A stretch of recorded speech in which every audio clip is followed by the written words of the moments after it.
3 ولا تقتلوا اولادکم من املاق، اور نہ قتل کرو اپنی اولاد کو من املاق، مفلسی کی وجہ سے، غربت کی وجہ سے، اس وجہ سے کہ رزق کہاں سے آئے گا، کھائیں گے کہاں سے.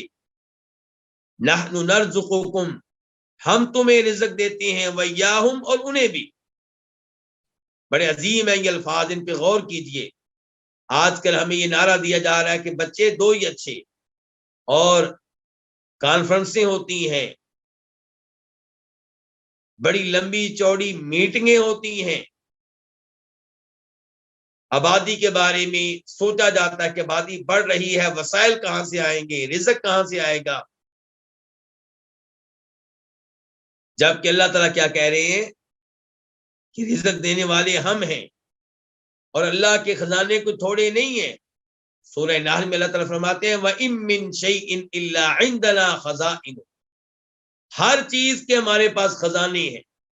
وَمَا نُنَزِّلُهُ إِلَّا بِقَدَرٍ مَّعْلُومٍ، ہم جس چیز کو اتارتے ہیں ایک مقررہ مقدار کے مطابق اتارتے ہیں، ورنہ خزانے بڑے لمبے چوڑے اللہ تعالیٰ کے، ختم ہی نہیں ہوتے. اللہ نے کن کہنا ہے تو جس چیز کو چاہے وہ پیدا کر لے.